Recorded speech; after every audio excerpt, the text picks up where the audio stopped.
Good morning, and welcome back to Good Morning Tobago right here on Tobago Updates. I am your host, Shenell Felix, and this morning we continue our discussions, and we have in studio with us the privilege of sitting with an esteemed woman this morning. We have Mrs. Mirriam Caesar Moore, who is a former member of Parliament and a former THA rep.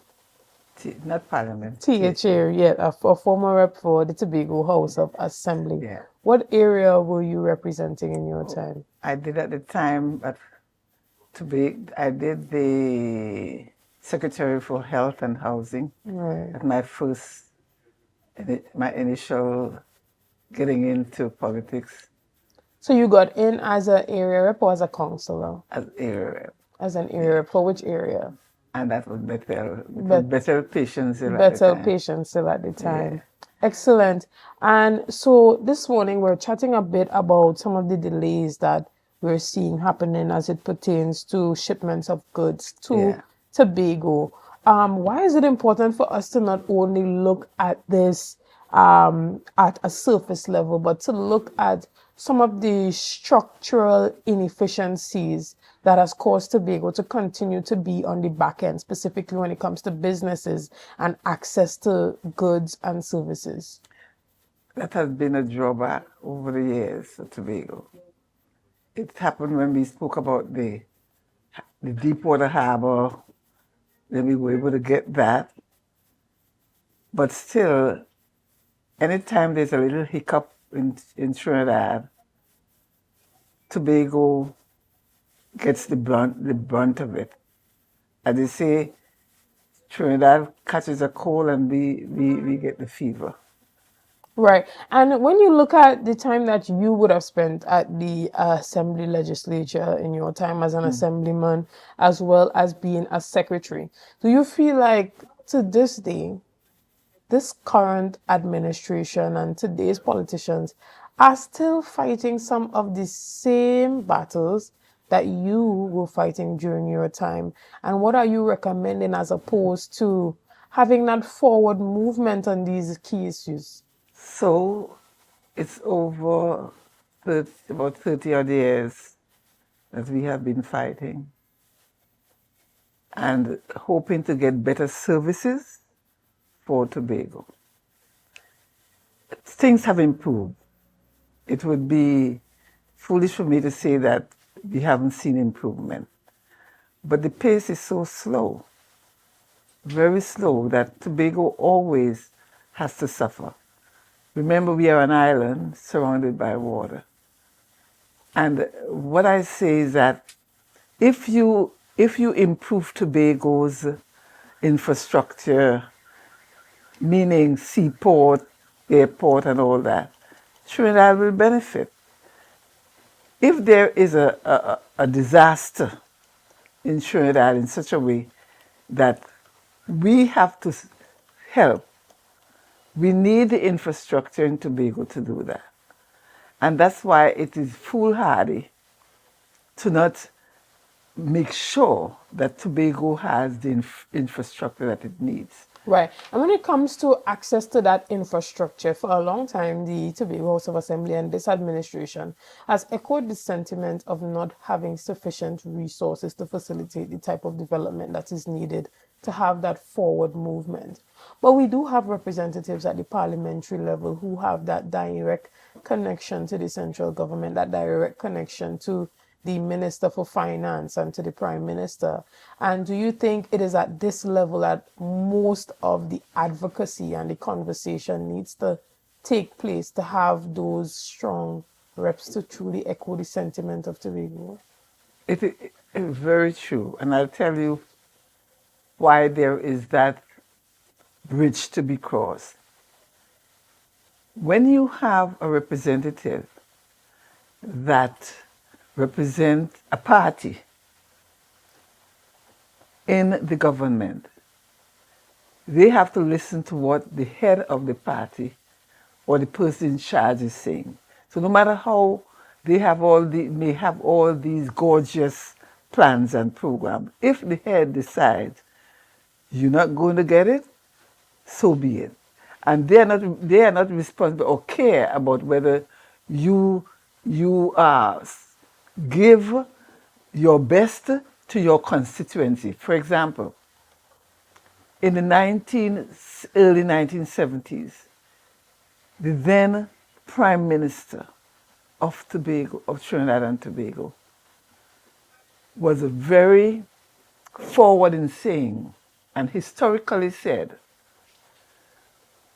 Tobago did not vote for us, and because they didn't, I'm going to pull everything from Tobago and they have to come to Trinidad. And that went on for a long while. All because the Tobago people decide we want a new dispensation, we want someone new to support our cause. I'm saying this to say, no matter how much the representatives can talk and talk, and they're not saying very much, they're not saying very much, as long as the head decides, I am going to spy Tobago, or I don't want Tobago to get this, they're not going to get it. And this has been the history of Tobago. So why can't Tobagoans understand that in order for us to move ahead, that we have to have what we call full internal self-government. We have to arrive. We speak about that icon in Tobago, the mantra of Tobago. She has become more beautiful. She can only become more beautiful when we, the people, decide enough is enough and we are going to rise up to make Tobago become more beautiful. How are we going to do it? By making sure that in this dispensation that we have full internal self-government. And the young people need to understand that because we are the older ones, we are getting off the scene. I said, you and all the young people in Tobago need to say, this is the time. We need to let Tobago have its full rights as dictated by God, because we are an island, and no person, because of your whims and fancy, would say, okay, Tobago doesn't deserve this. Tobago does not have the right to this, so we are not going to let them continue their self-actualization. Excellent. And even as it pertains to that thrust towards internal self-government, with that bill, the constitutional amendment bill not passing this year in the parliament, what do you think should be the next step as it relates to that autonomy conversation?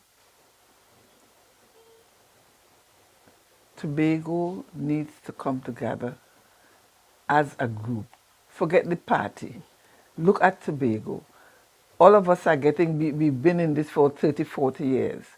We are getting at the point where we are saying, we don't have the energy anymore at the older folk. The young people need to understand, I need to understand the history of Tobago. Once Tobagonian, as we were young at one time, and we understood the message under A.N.R. Robinson, we understood the trajectory, we also understood that the future of Tobago depends on us as young people then.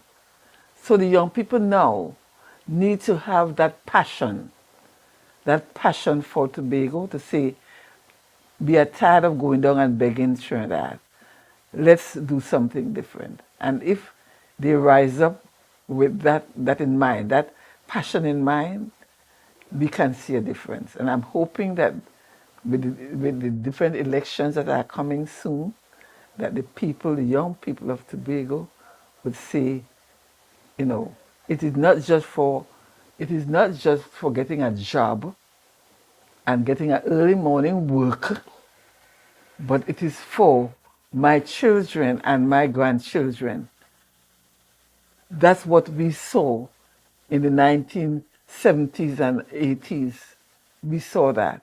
But my question to you is this: do you think that persons that are putting themselves up for political office, whether it be on the PNM side, the TPP side, the IDA side, and all other stakeholders, do you think that persons still have the idea of creating legacy, or there is the lure of public office and power and what it means to be public figure?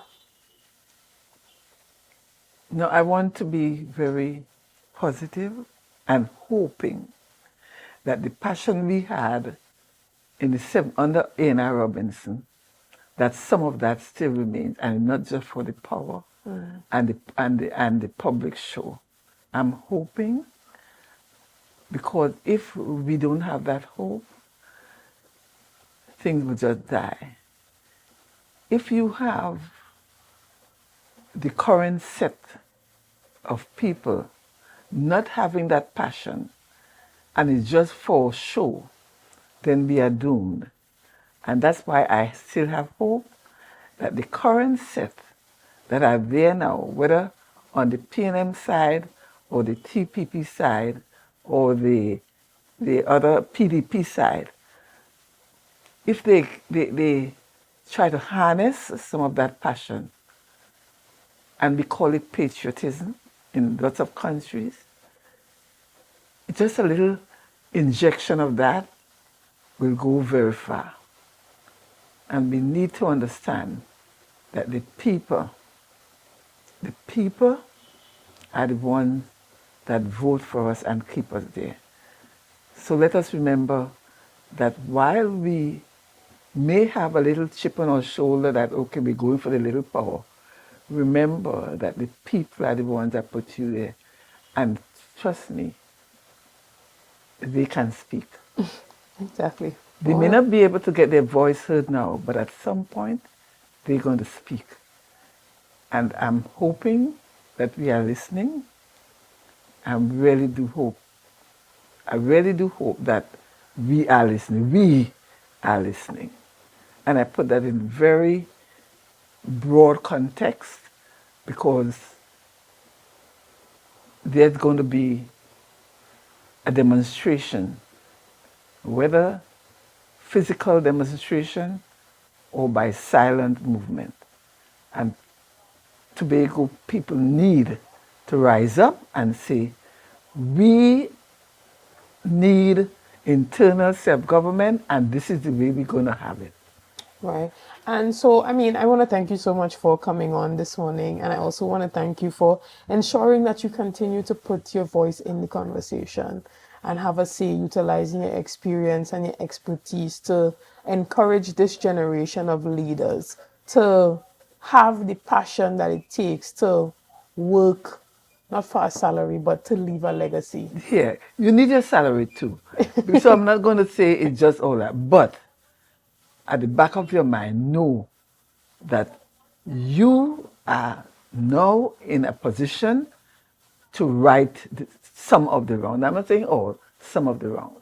Excellent. And so we want to thank you so much for having your say this morning. Is there anything that you want to let the public know before we leave this morning? Yes, because this morning I came specifically to deal with an issue where Tobagonians right now are suffering, over 40 or so Tobagonians. I have someone who have lost over $160,000 because of this shipping company. I don't know if you knew that I was going to speak about that. Were you told about that? I know that there had been some shipment issues, so tell us about it. So the problem is that since last year, July or August, consignees shipped their goods from America to come to Tobago. Over 40-something are Tobagonians. They were told that the shipment would come in 2 months, 6 to 8 weeks. And up to today, they haven't received. And this was with a private company? A private company. Oh, so this morning you are calling on the THA to intervene in the situation? Yes, I'm calling on the THA to intervene because this private company in New York took all this consignment and had not delivered yet. And a lot of Tobagonians are hurting badly. We have people who have lost, small businessmen who have lost over $160,000, along with the people who have their little barrels and stuff that they sent since Christmas. Now, I want to tell you this. I did some research on this matter and found out that this shipping company may be owing the shipping line the merge fee. So if since July, August, and up to now, they cannot pay that demurrage fee, what is going to happen to the people's goods? Now, I want you to understand that this is not a result of the ports in Trinidad and Tobago. Yes, there was an issue with the port where the scanners were down. They had some problem with work not having enough employees and stuff like that. But since then, that has been solved a little. I know Trinidad, the Trinidad businessmen were hurting, and if you read the news from The Guardian in February, I think February the 2nd, and The Loop, February 2nd, they also highlighted that problem that the ports were having. Since then, they have solved some of the problems. So it is not, I'm talking about Tobago having about 8 containers in Trinidad that cannot come to Tobago. The port said it has nothing to do with their transshipment because things are coming. So it had to do with this company. Right. So the containers containing the items are currently at the port in Port of Spain? Yes, they are. But they cannot be cleared because the company has not paid certain fees. Yes. And so what is the solution to this problem? Is that I'm appealing to the company. It's called, and I'm going to call the name. It's called Tobago Express. Tobago Express. I have people in New York who called them on Monday to find out what was going on. They gave the assurance that Monday night the containers will be coming over. And today is Thursday, and not one container has left Port of Spain since then. Understood. So we want to thank you so much. So that is Tobago Express, Tobago and that is Express. a shipment/courier company in New York that is responsible for specifically transshipping from the U.S. to Trinidad and Tobago. Right, and so there are a number of business persons who are suffering as we speak because they have worked with this company in trying to bring items for their businesses to Tobago, and still since August of 2024 have not received those items. So we, using this Tobago Updates platform, we are appealing not just to the persons who are aware of that company to call. If you are in New York, get the number for Tobago Express and call them and express your dissatisfaction on behalf of the Tobago businesses. Pry into that. Any persons within the Tobago House of Assembly who may have relationships with the Trinidad and Tobago Embassy and Consulate in New York, who may be able to use their influence to possibly speak to the mayor and to really get these persons to be held accountable and do right by Tobago businesses, even if that means financial compensation and reimbursement. Yeah, I don't know if the Assembly can help, but I'm putting up the feelers there. If it means that I have to go into the Chief Secretary, because you cannot have 40 or over 40 or 50 people losing business as a result. Understood. But sometimes the best help that you can get is from your own people, your own Tobagonians in New York. We have a lot of global viewers here.